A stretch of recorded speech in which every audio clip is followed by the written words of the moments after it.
ನೋಡಿದೆ, ಆ ವಿಡಿಯೋ ನೋಡಿದೆ, ಪಾಪ ಭಾಳ ಕ್ಯೂಟಾಗಿ ಹೇಳಿದರು. Thank you so much. ಆ ವಿಮರ್ಶೆ ಅವ್ರು ತಮಾಷೆಯಾಗಿ ಹೇಳಿರ್ಬೋದು, ಬಟ್ ಭಾಳ ಸತ್ಯವಾಗಿ ಹೇಳಿದ್ದಾರೆ. ಹಾಗೆ ಆ ಜವಾಬ್ದಾರಿ ಇತ್ತು ನನಗೆ. 3 ಜನರು ದೊಡ್ಡ ನಟರು, ಅವರಿಗೆ ನಾನು ಇಷ್ಟ ಬಂದಂಗೆ ಮಾಡೋಕ್ಕಾಗಲ್ಲ. ಅದನ್ನು ಖಂಡಿತವರು ಬ್ಯಾಲೆನ್ಸ್ ಮಾಡಿದವರು ಅವ್ರು ಕಂಡಿದ್ದಾರೆ ಅಂದರೆ ಭಾಳ ಖುಷಿ ಆಗುತ್ತೆ.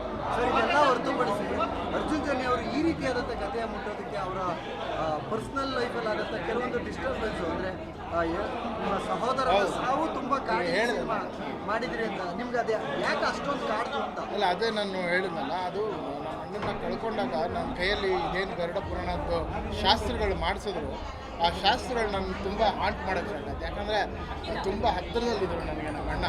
ನಾನು ಎಮೋಷ್ನಲಿ ಅವರು ಏನು ಪಯಣ ಮುಂದಕ್ಕಿದೆ, ಆ ಪಯಣ ತುಂಬ ಚೆನ್ನಾಗಿ ಸಾಗಬೇಕು. ನಮ್ಮ ಕಡೆಯಿಂದ ನಾವು ಇಲ್ಲಿ ಜೊತೆಲಿದ್ದಾಗ ಏನೋ ಲೋಪದೋಷಗಳಾಗಿದ್ರು ಅವ್ರು ಬದುಕಿದ್ದಾಗ ನಾವು ಎಷ್ಟು ಚೆನ್ನಾಗಿ ನೋಡ್ಕೊಂಡ್ರೆ ಮುಖ್ಯ ಅಲ್ಲ. ಅವರು ಸತ್ತ ಮೇಲೆ ನಾವು ಆಡೋದು ಮುಖ್ಯ ಅಲ್ಲ, ಬದುಕಿದಾಗ ಎಷ್ಟು ಚೆನ್ನಾಗಿ ನಾವು ನೋಡ್ಕೊತೀವಿ ಅನ್ನೋದು ಮುಖ್ಯ. ಸೊ ಇವೆಲ್ಲವೂ ನನಗೆ ಗರುಡ ಪುರಾಣದ ನಾನು ಕಾರ್ಯಗಳು ಮಾಡ್ಬೇಕಾದ್ರೆ ಗೊತ್ತಾಗಿದ್ದು. ಆದ್ದರಿಂದ ಅದು ಜನತೆಗೆ ಗೊತ್ತಾಗಲಿ, ಯಾಕಂದರೆ ಯೂತ್ಸ್ಗೆ ಅದ್ರ ಬಗ್ಗೆ ಗೊತ್ತಿಲ್ಲ, ಆ ಶಾಸ್ತ್ರದ ಬಗ್ಗೆ. ಆ ಶಾಸ್ತ್ರ ಭಾಳ ಇಂಪಾರ್ಟೆಂಟ್, ಪ್ರತಿಯೊಬ್ಬರೂ ಅದನ್ನು ಫಾಲೋ ಮಾಡಬೇಕು. ಬದುಕಿದ್ದಾಗ ಎಷ್ಟು ಇಂಪಾರ್ಟೆನ್ಸ್ ಇದೆ ಅಷ್ಟೇ ನಾವು ಯಾರನ್ನ ಕಳ್ಕೊಂಡಾಗ ಅಷ್ಟು ಜವಾಬ್ದಾರಿಗಳಿದೆ ಅನ್ನೋದು ಗರುಡ ಪುರಾಣದಲ್ಲಿ ಹೇಳಿದ್ದಾರೆ. ಅದು ನಾವೆಲ್ಲರೂ ಸನಾತನಿಗಳಾಗಿ ಫಾಲೋ ಮಾಡ್ತೀವಿ.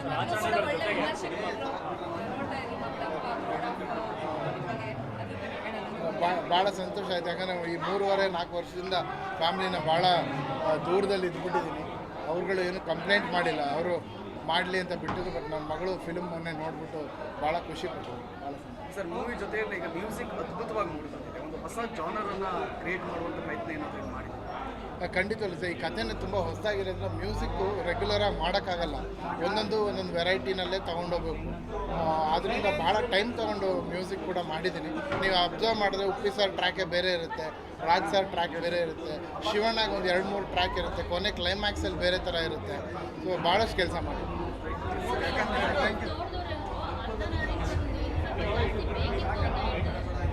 ಅದು ಒಳ್ಳೆ ವಿಷಯ. ಯಾವತ್ತು ಆಡಿಯನ್ಸು ಇನ್ನೂ ಬೇಕಿತ್ತು ಅಂತಾನೆ ಹೇಳ್ಬೇಕು. ಸೊ ನಮಗೆ ಅದು ಸುಮಾರಷ್ಟು ಸೀನ್ಸು ನಮ್ಮ ತಲೆನಲ್ಲಿದೆ. ನೆಕ್ಸ್ಟ್ ಟೈಮ್ ಖಂಡಿತ ಮಾಡ್ತೀವಿ. ಓವರಾಲ್ ಆಗಿ ಜನರಿಗೆ, ಅಭಿಮಾನಿಗಳಿಗೆ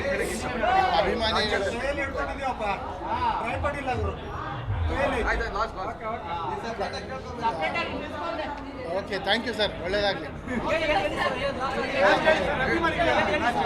ಅಭಿಮಾನಿಗಳಿಗೆ ಧನ್ಯವಾದಗಳು ಹೇಳೋಕ್ಕೆ ಇಷ್ಟಪಡ್ತೀನಿ. ಕನ್ನಡ ಸಿನಿಮಾನ ಇಷ್ಟು ವಿಜೃಂಭಣೆಯಿಂದ ನೀವೆಲ್ಲ ಪೂಜಿಸ್ತಾ ಇರೋದು ಭಾಳ ಸಂತೋಷ ಆಗ್ತಾಯಿದೆ. ಆಶೀರ್ವಾದ ಮಾಡಿ ಇನ್ನೂ ಹೆಚ್ಚಾಗಿ ಎಲ್ಲರ ಕುಟುಂಬದ ಸಮೇತ ಬಂದು ಸಿನಿಮಾ